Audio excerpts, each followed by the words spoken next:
Welcome to the Jerome McClain Show. I'm your host, Jerome McClain, and let's get into our episode.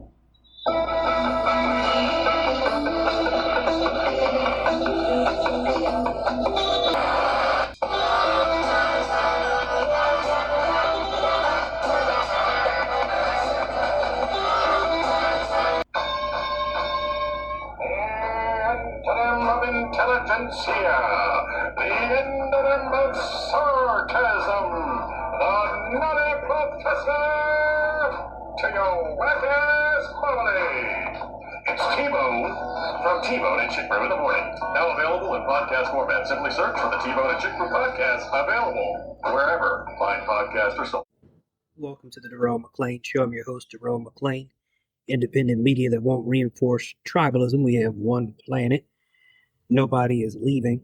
And so now let us start off today's show with a show question. Why is the Trump administration going so hard on Cuba? So I'm going to frame this in three parts: the public reasons and the three quiet reasons. So the public reason is national security. The White House says Cuba's government is an unusually extraordinary threat to U.S. national security and foreign policy, citing repression, military control, the economy, etc., and relationships with U.S. adversaries.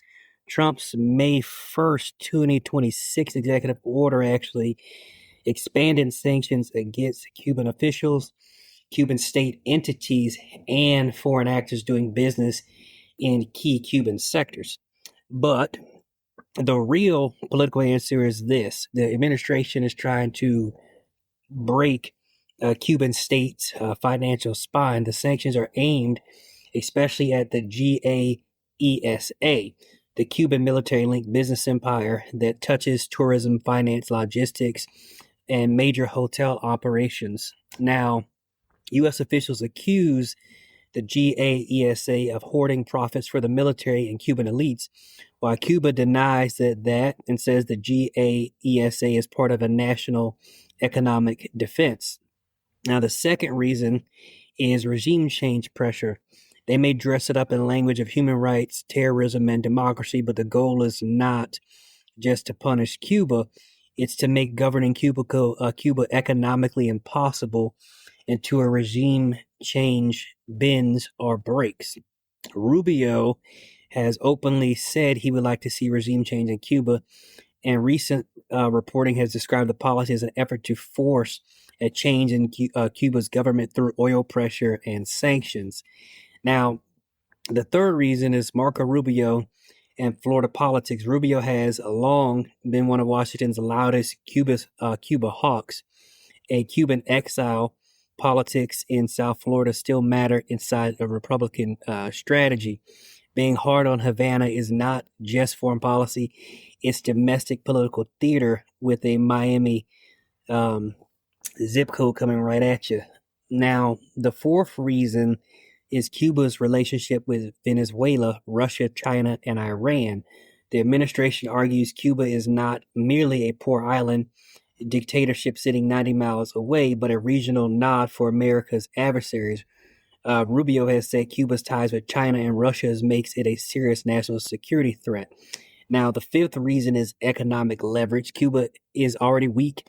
Fuel shortages, blackouts, collapsing tourism, and mass migrations. The sanctions are designed to hit the pressure point. Reuters reported that Cuba will suspend visas and MasterCard transactions starting June the 6th.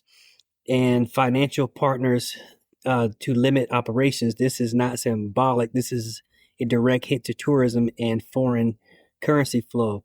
And the sixth reason, the one that Washington rarely says plainly, is that America has never emotionally accepted Cuba since the Cuban Revolution. So since 1959, Cuba has represented a small nation in America's backyard that refused to submit to U.S. influence.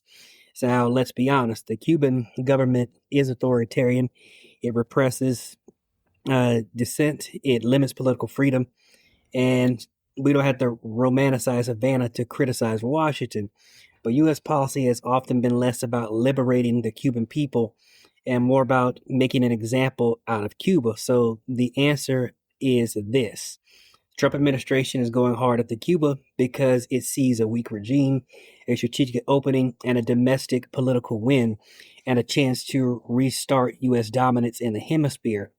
The official language of national security, etc., the practical method of economic suffocation, the political dream is regime change, and the moral problem is that ordinary Cuban people, not the elites, usually pay first, and they will pay the heaviest price.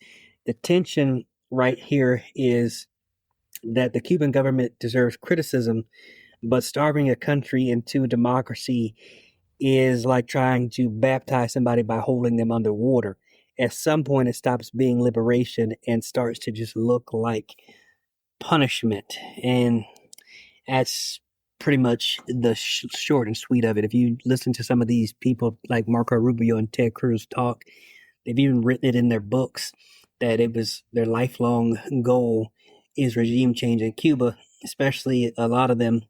Their families were very rich in the government when Batista, the dictator, was in charge, and when the Castros overthrew Batista, they claimed to America, got citizenship immediately because they were loyal to the American-backed dictator Batista. But thank you. That was a very good question. A good way to start off the show.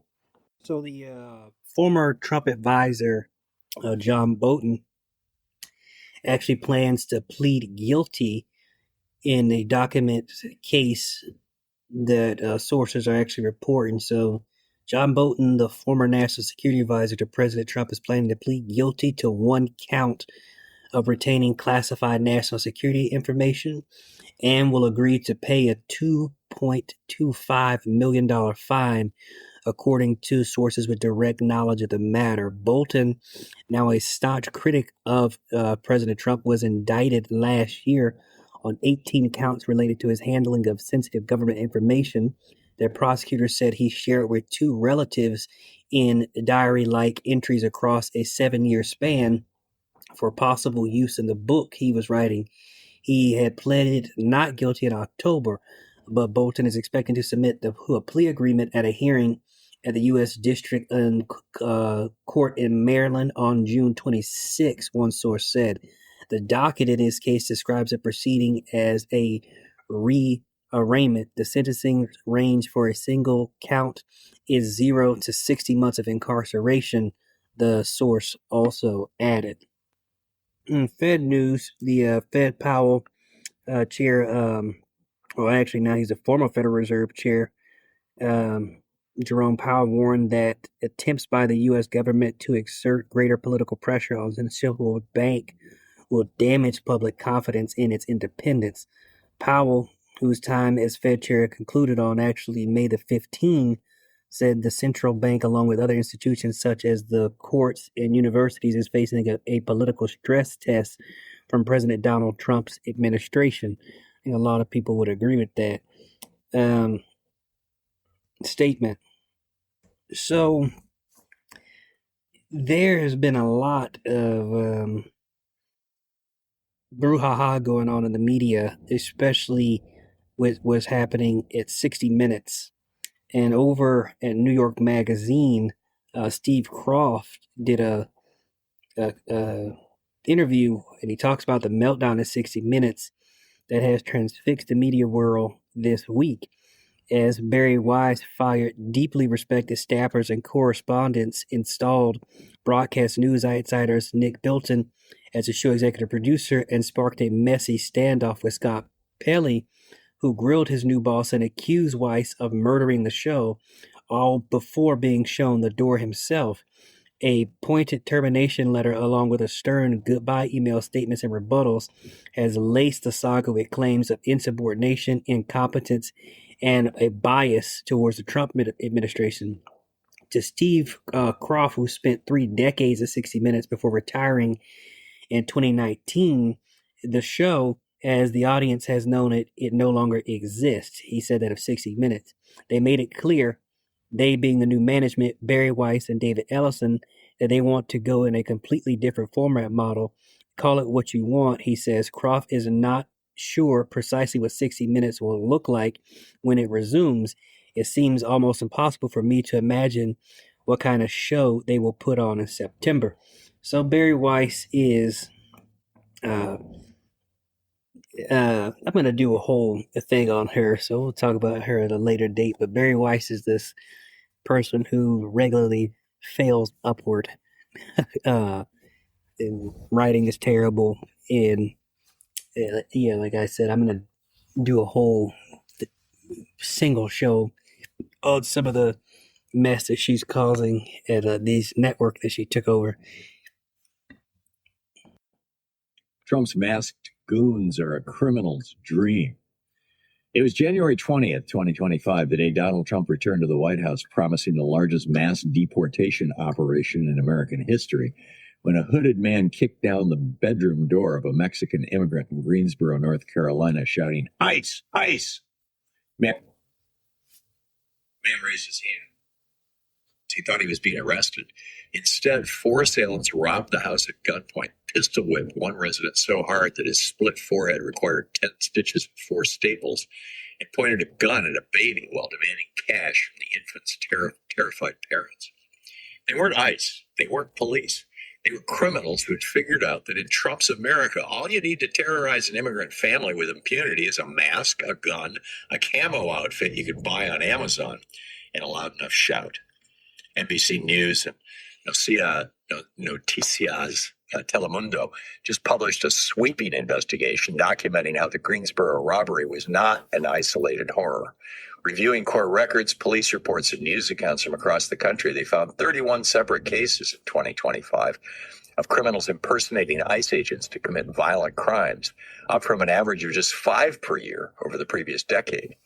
That's a 484% increase in a single year. In New York, a Dominican woman was dragged into a basement, beaten, and raped by a man claiming to be an immigration agent. In North Carolina, another woman was raped at her workplace by a fake agent. In Philadelphia, an armed man claiming to be ICE and wearing a vest marked security enforcement agent zip-tied a 55-year-old Dominican cashier and robbed his business. The FBI quietly warned in an internal bulletin last October that this was happening, but the administration's response has been to keep the bulletin on the QT while telling agents to stay masked up. My home state of Oregon, at least, is doing something about it. On Wednesday of last week, the Portland City Council voted 8-4 to bar law enforcement officers from wearing face coverings within the city and to require them to display clear identification. Secret police have no place in a democracy, Councillor Samir Kanal said. And he's exactly right. The principle Portland is trying to defend is older than the Republic itself. Walk through any small-town museum in America, and you'll find them in the glass cases, the brass shield, the polished star, the patrolman's cap with its leather brim. From the moment we started building professional police forces in this country back in the 1830s, the entire visual grammar of American law enforcement was built around one simple democratic idea, which is that the cop should look like a cop and everybody should know who he is. The badge had a number on it. The uniform was distinctive. The face was visible. Walk up to an officer on the street and you knew instantly who he was, what agency he answered to, and even how to file a complaint if he stepped out of line. This wasn't an accident of fashion. It was the bedrock principle of policing in a free society, the visible difference between an officer of the law and a thug with a gun, the visible difference between an American cop respecting the Constitution and one of Putin's masked thugs. By the way, NBC has an article about this with pictures of Putin's masked thugs. Throughout American history, the men who hid their faces were always the bad guys. They were the highwaymen and the bank robbers, the lynch mobs and the bootleggers enforcers, and most infamously the Ku Klux Klan, whose white hoods became a national disgrace that between roughly 1920 and 1960, at least 18 states passed anti-mask laws specifically to strip the Klan of its anonymity. Alabama did it, Florida did it, Georgia, Virginia, West Virginia, North Carolina, South Carolina, all of them. And the conservative segregationist governors of the Jim Crow South didn't pass those laws because they suddenly loved black Americans. They passed them, as the ACLU has documented, because the Klan's masked terrorism was making their states look like banana republics, and because they understood, even in their racism, that lawful authority requires a visible face. New York had gotten there a century earlier, making it a crime back in 1845 for anyone, including law enforcement, to appear, quote, disguised and armed, end quote, in public. The logic was so obvious that for the better part of 200 years, nobody seriously challenged it. If you've got a badge or gun and the authority of the state to drag a human being away from his family, you damn well better be willing to show your face while you do it. That's the price of the power one gets with a badge and the ability to inflict violence, imprisonment, and even death on others. When you hide your identity, we believed, you're not enforcing the law, you're committing a crime under the cover of it. Then came Trump's lawless ICE thugs, now with a budget bigger than the U.S. Marine Corps and hundreds of concentration camps today, holding more people, around 70,000, than Hitler had a year into his administration, around 40,000. I wrote back in October of last year about how Donald Trump's masked immigration and customs enforcement raiders bear a disturbing resemblance to the Klan of a century ago, complete with the legal arguments their handlers made in court about the agents' so-called right to anonymity being identical to the arguments Klansmen made when states finally cracked down on their hoods. What I didn't fully appreciate then is how quickly the rest of my prediction, that criminals would soon be imitating ICE in order to facilitate their crimes, would come true. Once the federal government normalizes masked anonymous men in tactical gear kicking down doors and snatching people off the street, every two-bit predator in America with a black ski mask and a fake badge realizes he's been handed a license to rob, rape, and terrorize with near total impunity. The immigrant victims, of course, typically don't report any of it because they're terrified that if they walk into a police station, the cop behind the desk will just call ICE on them. The criminals know this. They're counting on it, in fact. As Noreen Shaw of the ACLU put it, we have never in this country experienced the terrorism of masked agents on this kind of scale, and we have never before experienced this problem of people being able to credibly pose as federal law enforcement, because the entire system was designed for 2 centuries to make sure it would never happen. Portland's new ordinance, sponsored by Councilor Canal and co-sponsored by Councilors Alina Pirtle-Genny and Angelita Murillo, directs the Portland Police Bureau to investigate anybody who's acting like a cop, detaining a member of the public the way an officer would, or refuses to show his credentials. It won't by itself unmask federal ICE agents because the Constitution's Supremacy Clause puts federal officers beyond direct city regulation. And Canal was honest about that limit on the floor. But it's a clear statement of principle, and it joins similar legislation passed by the Philadelphia City Council last year, along with California's No Secret Police Act, authored by State Senator Scott Wiener and signed by Governor Newsom last fall. The Ninth Circuit has temporarily blocked enforcement of the California law against masked federal agents, an obscenity of a ruling that effectively says the federal government has a constitutional right to deploy hooded paramilitaries in cities that don't want them. The founders, who just fought a revolution against George III's customs men and faceless press gangs who'd kidnap, this is called impressment, colonists to take to sea as free labor, would have recognized exactly what's happening here. They wrote the Fourth Amendment in part because of it. James Madison would have understood instinctively that an armed agent of the state who refuses to show his face is not enforcing the law, but undermining it, because the entire premise of self-government is that people get to see who is doing what to them and demand accountability through their elected representatives. Hide the face and you cut that wire. You turn cops into the very thing the badge was invented to distinguish them from. ICE is masked, in other words, for exactly the reason the Klan was masked, and exactly the reason so many common criminals and bank robbers throughout American history have been masked. These ICE thugs know that much of what they're doing is either flatly illegal under our Constitution and our treaty obligations, or so morally rotten that the agents themselves would be ostracized from any decent community if their neighbors and relatives saw the videos. They're hiding because they have something to hide. And the predictable second-order consequence, the wave of fake ICE agents now robbing and raping immigrant women across America, is a feature of the system of the Trump that the Trump administration built, not a bug.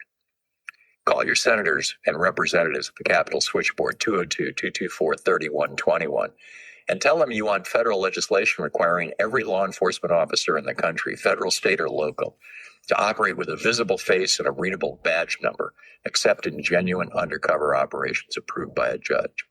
If your city or state hasn't passed an ordinance like Portland's, call your mayor and your state legislators and tell them it's time. You can find your state lawmakers at openstates.org and make sure you're registered to vote at vote.org. So next November, you can help throw out the politicians who keep voting to fund this masked terror. America has spent over 2 centuries figuring out through bitter experience that hooded men with guns are not law enforcement. We can forget that lesson now. Stay with us. We'll be right back. Has anybody ever told you you were over-opinionated? How about this one? You can talk about everything you like, but don't talk about religion. Don't talk about faith. Don't talk about politics. My name is Jerome McClain, host of Jerome McClain Show, and I want to introduce you to a show called Over-Opinionated with my friend from Southwest Virginia, Josh Scott. Josh has always been told he has been over-opinionated. He always tried to hold back these opinions, but he tried to back them up when he had to say something with facts and logic. Since he's grown up in many ways, he had to change a lot of his views and his opinions, as a lot of people should. He's not a millionaire from Fox News or CNN. He's just a hard-working, blue-collar type of guy. Give Josh Scott a shot at Over-Opinionated with Josh Scott. You can find him on patreon.com/overopinionated at 679. You can also check him out on Twitter at NRV_guy79. Over-Opinionated with Josh Scott. Why, he is this soft-spoken guy telling you the truth. We talk about a lot of serious topics on this show. One very serious topic is women's health.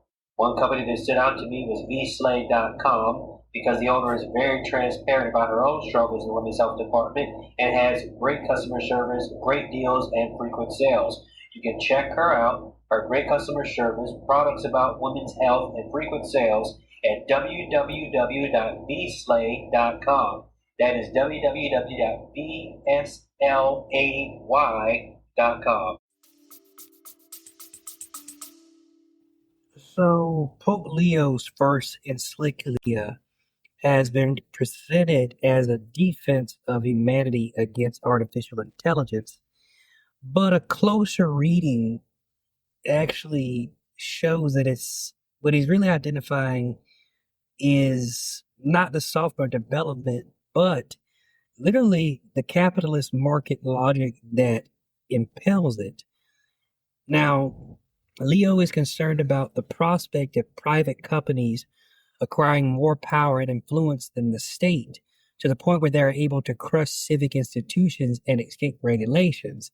He is concerned by the subordination of workers' welfare to even greater demands for efficiency and productivity. He is concerned that the manipulation of the media promotes falsehoods and prevents citizens from recognizing their shared interests, and he insists that the common good must never be neglected in the favor of the idolatry of profit. Leo had also explicitly insists that the collective demands of the common good are not something to be addressed by a redistribution after market forces are played out, but must be enshrined into the very process of investment and production themselves. His position here is opposed not only to the new robber barons of the tech sector, but also to their very liberal critics who view their developments of the market economy as a extra political force, and they aspire only to mitigate it as it impacts through regulation or through redistributive taxes.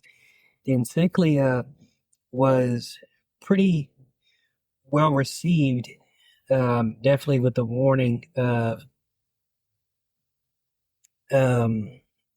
Pope Leo. It was been widely reported everywhere while the show was on hiatus. I would suggest people go read it in its entirety. Definitely well thought out. And I think the AI thing is going to be a problem, big threat. I got to end the show today with the actual mini debate here on data centers with Tucker Carlson and the guy from Shark Tank. I want to say his name is Chuck O'Leary, where Tucker just absolutely dismantled these arguments. At any rate, thank you for tuning in, and I will see you on the next episode.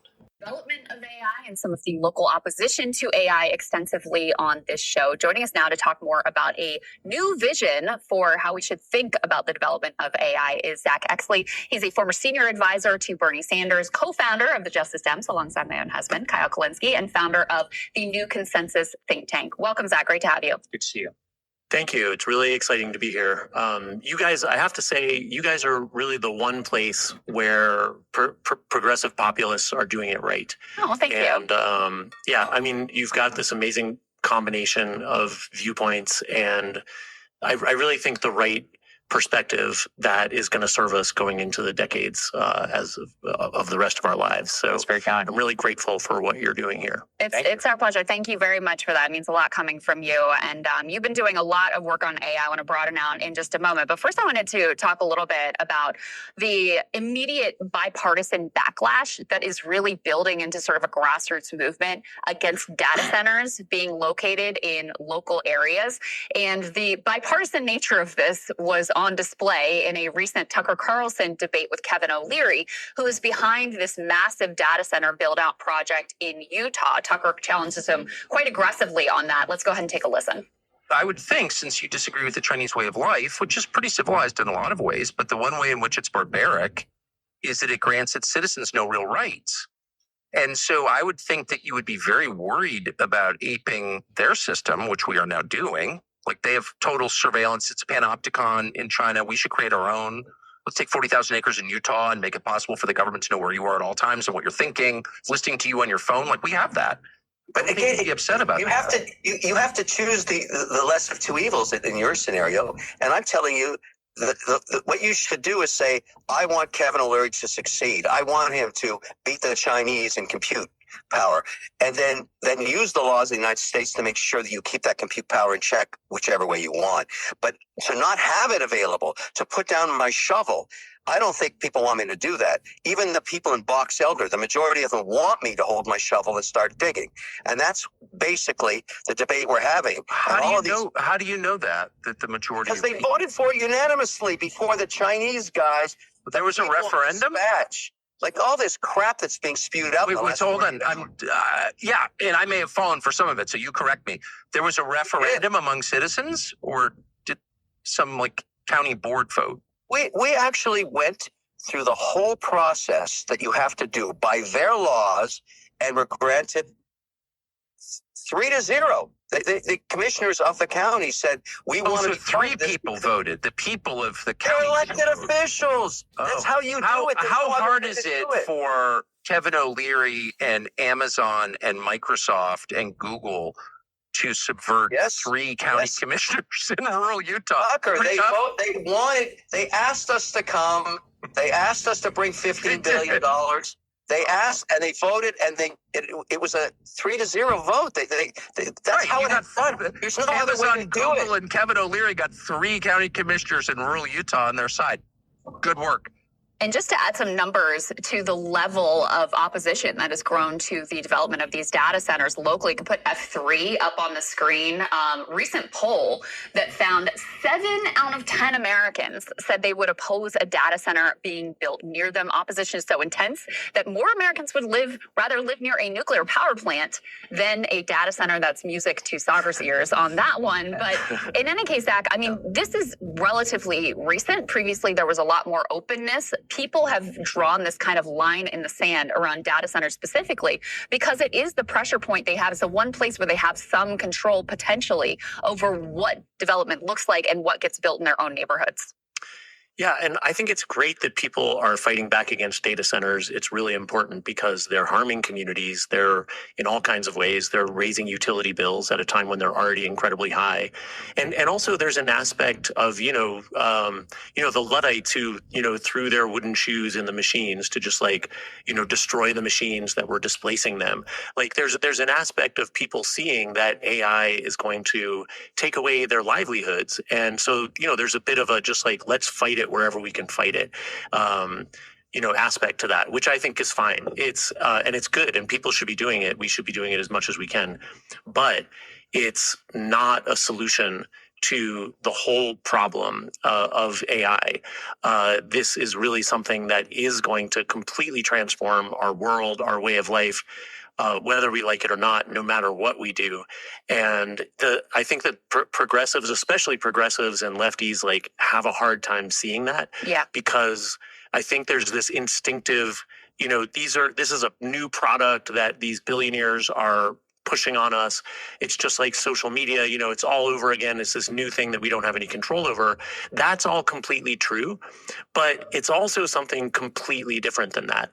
And, it's an emergent phenomenon in our universe, right? Where human intelligence is spilling out of humanity into these data centers. And, even if we stop all of the data centers, the way the technology is advancing, you're going to be able to run amazing AI on your phone, in another few years. There's no stopping this phenomenon of our intelligence, this last skill that humans had that made that, that machines couldn't do. These skills, these abilities are just pouring into the physical world, into silicon. Mm-hmm. And so I don't think there's any way to stop it. But the good news is that we are still a part of the process of this stuff being built. We're still a part of this technological explosion. And as long as we're a part of it, maybe just for another few years, we can change course and we can turn it into something that really benefits us. Yeah, Zach, let's put F2 up here on the screen, continuing on this data center project around Lake Tahoe. You could see that nearly 50,000 have been told their utility will stop providing power because it's redirecting that power to data centers.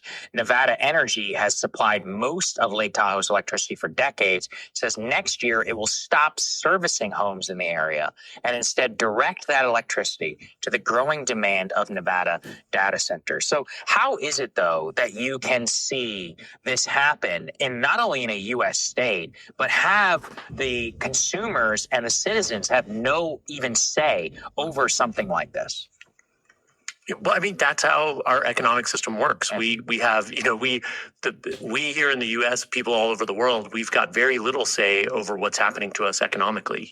We've been, just to pick a random example, we've been exporting our waste, including all kinds of toxic waste to poor countries all over the world and, just killing tons and tons of people and making millions of people sick. Nobody even talks about that. There's a million other things like that. This is just in the news now because people can see that it's actually much bigger than our utility bills going up. This really is something that's going to eliminate work for just about everybody.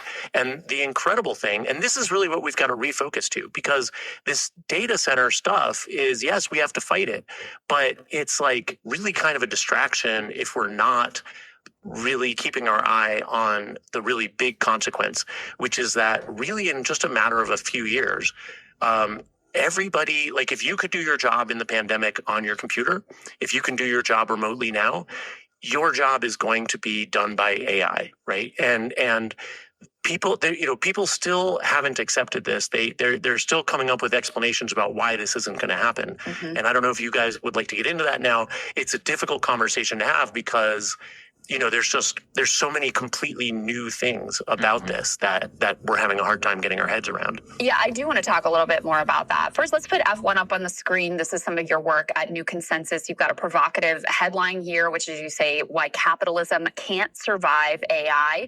And you get into the details of why this is different from the Industrial Revolution, let's say, or, some of the past transitions that people point to, this technological, advance. There was all sorts of naysaying and doom doom and gloom around it, but ultimately created more jobs than it destroyed. You've got some details about how you think the collapse is going to happen, and then you have ideas about what we need to do. So let me start here playing devil's advocate for the idea that it is going to be this transformative, because I think you're right. I see a lot of progressives and people more broadly on the left who see this all as like marketing gimmicks, or like, yeah, sure, these people are selling you this bill of goods that they're going to replace all of labor. The reason they're saying that is because to justify their valuations, they have to claim that this technology is going to be hyper productive and be able to replace all sorts of human beings. That's where the value comes in for the companies that they're trying to sell this to, and in the minds of the shareholders and the investors that they are trying to promote to. So what is your response? Why are you so confident that this is going to be something other than, you know, a basically glorified Google search, how it's going to be this truly transformative technology, unlike something we've seen in the past? Yeah, and that's one of the questions, right? Is it really going to be smart enough and capable enough to replace humans? And like, let's just start with that. First of all, it is replacing a lot of humans in a lot of knowledge jobs. You know, what's happening in software development is just absolutely incredible. But there's still some limitations to these AI agents and, the kind of AI that people are using to like really try to do jobs. There's still some limitations, but those that are preventing them from replacing tons and tons of employees. But those limitations are really mundane. They're not at the level of, science or, real advanced software development. It's stuff like just wiring the AI to a memory. Like the memories are really bad right now. But there's like 1,000 companies and, thousands of open source developers all working to build memory systems. And it's such simple stuff, like really like people who aren't even software developers are building some of these systems because it's really just creating ways for the AI to like make notes to itself. And when if you get into like studying how the brain works, you realize that that's really how our brain works too. We're not fully conscious and aware of everything all at the same time. Our brain, has intelligence built into all these circuits, and it has memories, and it goes and fetches those memories as it needs it. So the last pieces, like the other really mundane piece that AI needs that's holding it back right now is just access to your keyboard and your screen, right? And it's funny, like I do a ton of work with AI, all kinds of software projects and research. We use it at New Consensus, and that leads a lot of people to yell at me online whenever they hear me say that. But it's I'm using it so that I can really know how this actually works. Mm-hmm. And it really is like working with a human being. It's just really, and the capacity that it has for the work that I do with it is just incredible. Like I have managed teams of software developers before, on multi-million-dollar projects. And this one AI for $100 a month can do the work of a team of 10 people. Projects that would have taken a year or just would have been plain impossible, I can now do with it in days, right? But also on the research front, it's incredible. And I mean, I'd love to tell you all about it, but it's really incredible what it can do. But it's like working with a human being. But it's funny, and actually, the agent I work with and we actually joke around about this, that it can solve these huge, incredible problems.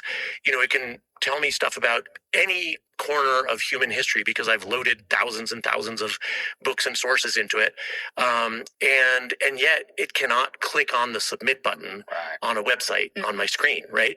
But that problem is going to be solved, right? So like when I try to get it to go buy a plane ticket for me, it just can't do it. But that problem is going to be solved with some really mundane tools. Like, I'm sure you've heard about OpenClaw. There was a lot of hype around that. And that was a new product that an open source developer on his own with no money just wired together that basically gave the AI the ability to see some stuff that it couldn't see before. But then of course OpenAI hired him, and all progress stopped there. But it's okay. There's thousands of other people out there that are doing that wiring.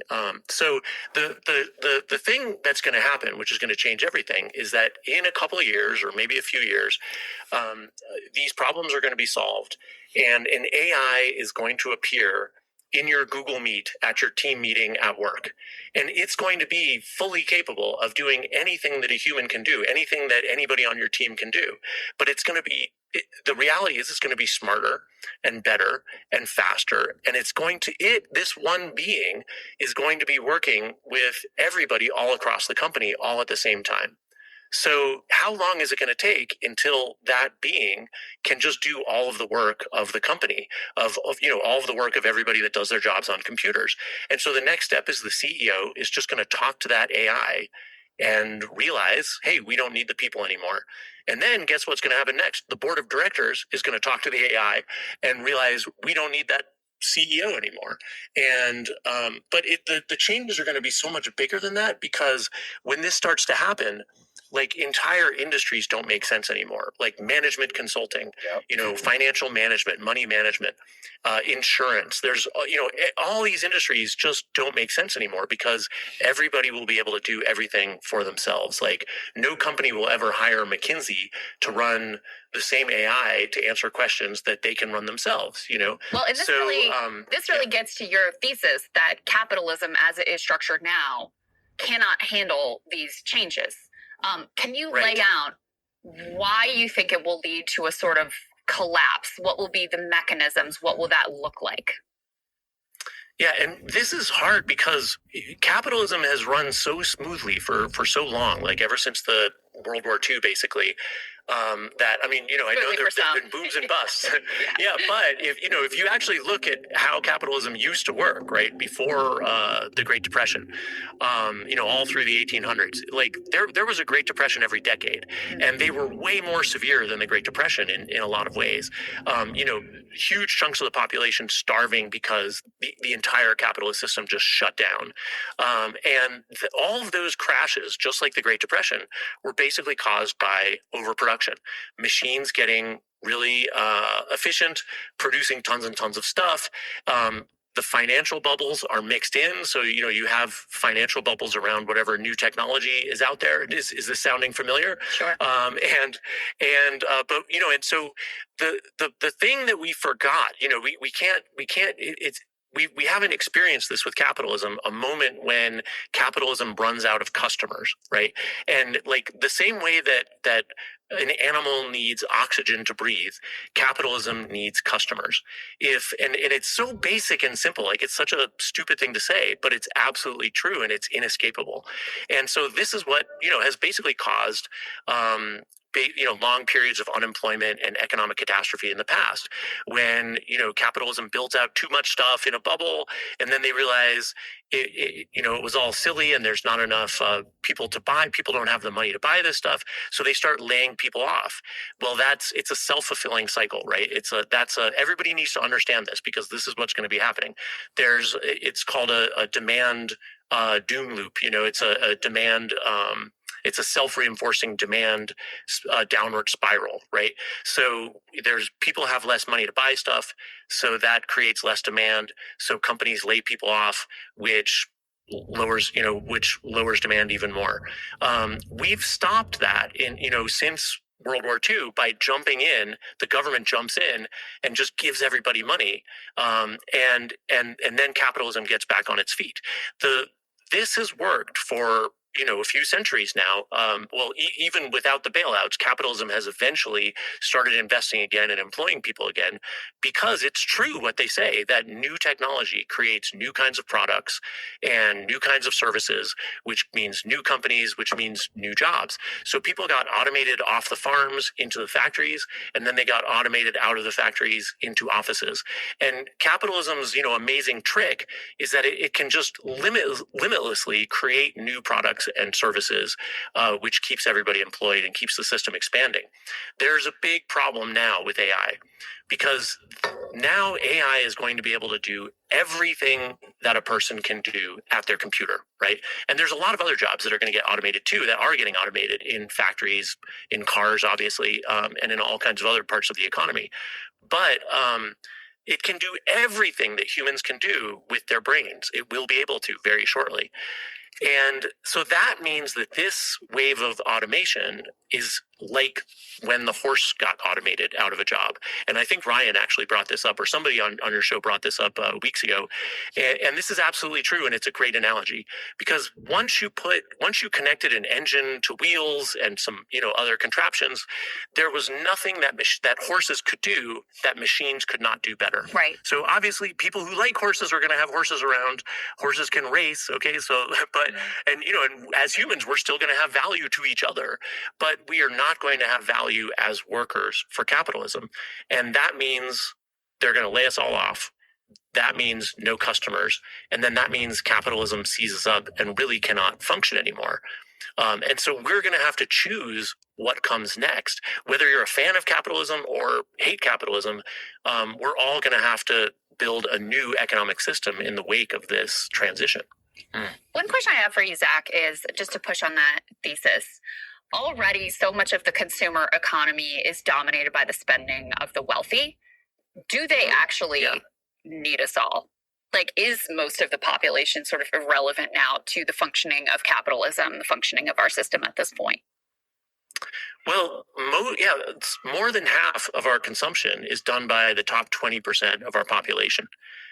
Those are the first people who are going to get laid off with the AI collapse, right? And so that is really going to create an incredible economic crisis, because demand is really, really going to tank. Yeah. But I think you're getting at this other idea too, which is, we have this idea that the people that own these companies and the top elites, the people that are financing all of this, they're just going to get wildly rich off of this. Like I already said, I don't think that that's actually going to happen, because they need customers to get rich. They need the economy to actually function to get rich. But let's do a little thought experiment. These people own the economy, right? They own the means of production. They've all got their bunkers in New Zealand, right? So maybe, hypothetically, this is true.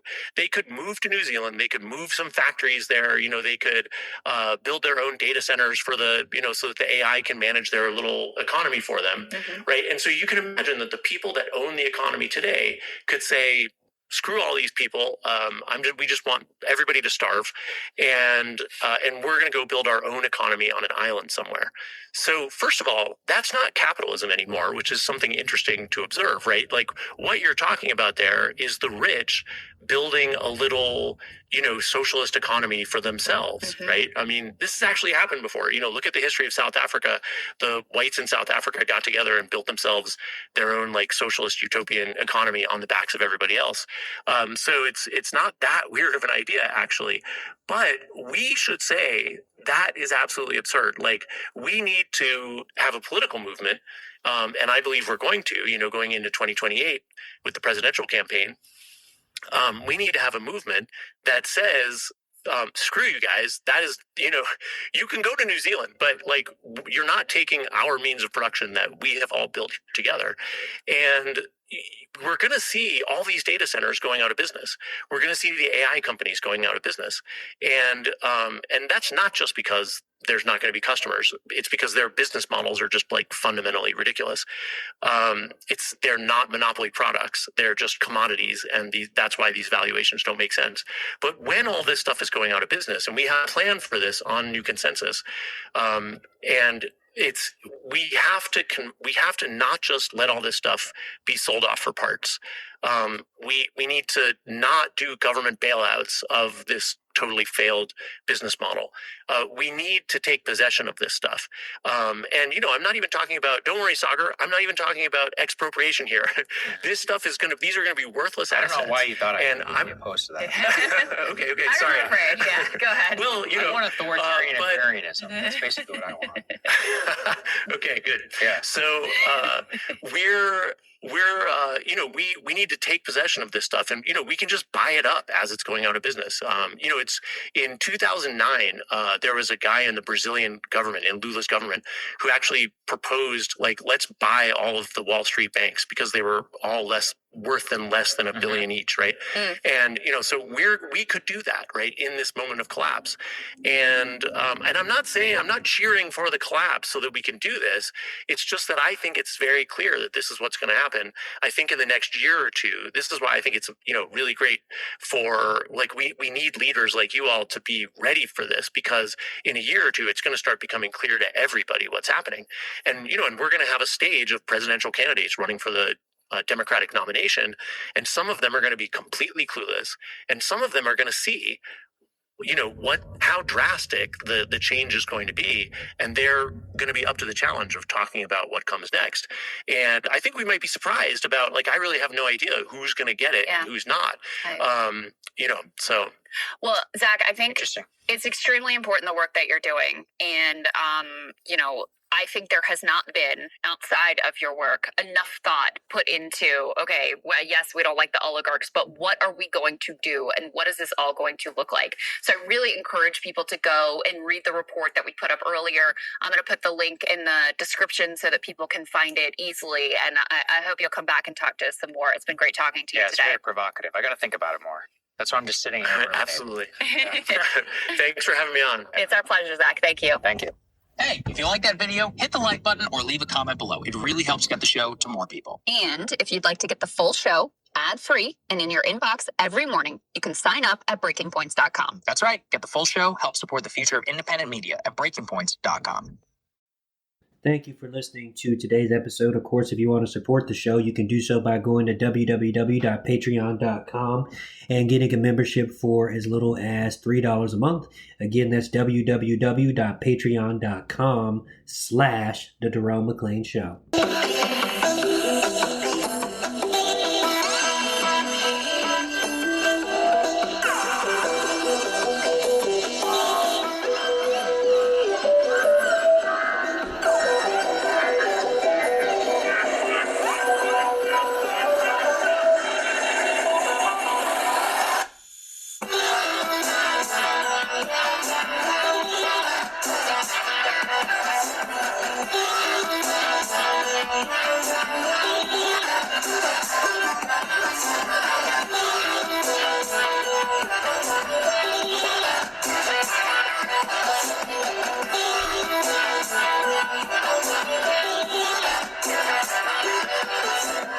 The Jerome McClain Show is fully listener-supported, independent media that won't lead you to tribalism. Get a membership and support independent media at www.patreon.com/The Jerome McClain Show.